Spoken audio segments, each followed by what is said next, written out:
এটা কি শাক বলো তো তোমরা? এটা হলো মেথি শাক।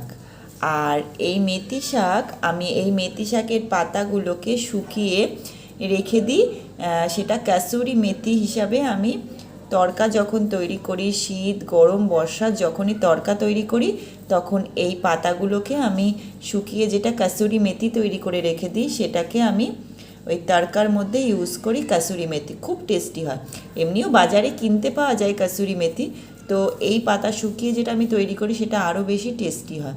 তো চলো, আজকে কাসুরি মেথির রেসিপি তোমাদের সাথে শেয়ার করব না।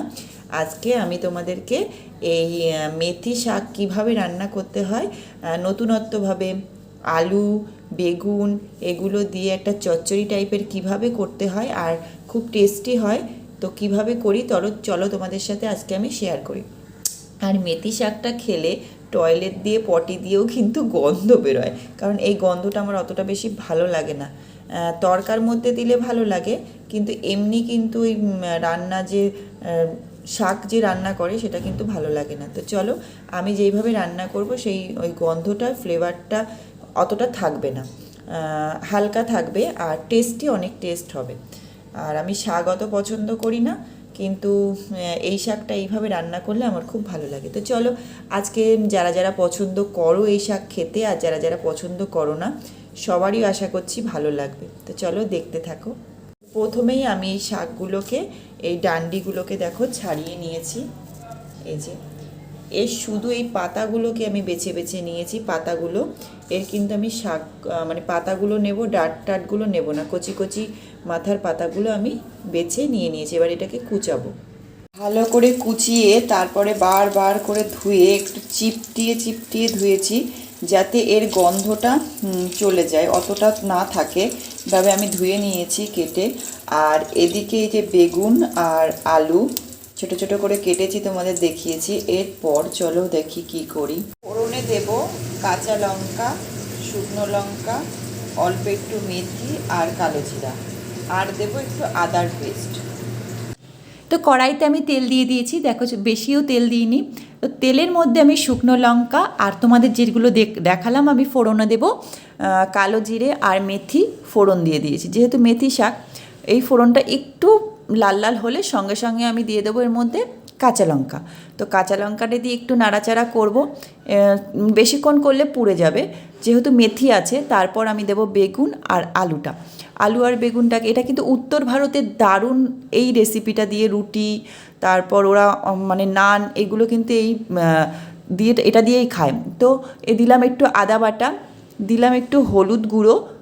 তো উত্তর ভারতে কিন্তু এটা দারুণ ট্রেন্ডিংয়ে চলছে এখন, আর উত্তর ভারতে এই খাবারটা দারুণ খায় ওরা, তো সেইটা দেখেই করা। আর দিলাম একটু সাদা লবণ, এখানে দিলাম আদা বাটা, হলুদ আর সাদা লবণ। এবার দিলাম একটা মশলা, না সরি, এটা দিলাম এই জিরে গুঁড়ো, আর এবার দিলাম ধনে গুঁড়ো। মশলাটা লাস্টে দেব, তোমাদেরকে দেখাবো। তো দিয়ে আমি একটু নাড়াচাড়া করলাম, নাড়াচাড়া করার পর দিলাম আমি ওই কেটে রাখা মেথি শাকটা কুচিয়ে রেখেছি সেটা দিলাম, দিয়ে ভালো করে নাড়াচাড়া করব। নাড়াচাড়া করার পর আমি এর মধ্যে একটু জল দিয়ে দেবো, বেশি কিন্তু জল দেব না, কারণ শাক থেকেও জল বের হবে। তো এটা জাস্ট আলুটা, বেগুন, শাক সব কিছু একটু পরিমাণ মতন সেদ্ধ হওয়ার জন্যে জলটা দেব। আর জলটা দিয়ে এবার আমি নাড়িয়ে চাড়িয়ে ঢাকা দিয়ে দেবো।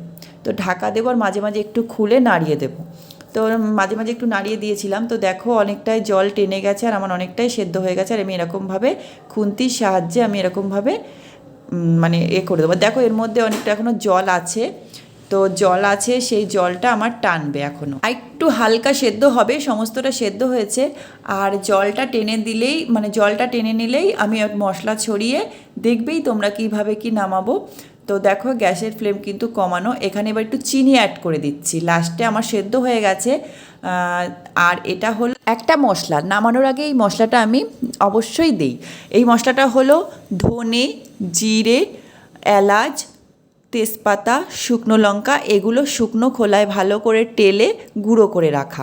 এটা আমি আগে থেকেই গুঁড়ো করে রেখে দেওয়া থাকে আমার। তো এটা নামানোর আগে একটু যদি চিনি আর এটা দিয়ে ভালো করে মিশিয়ে নামানো যায় না, দারুণ ফ্লেভার হয়।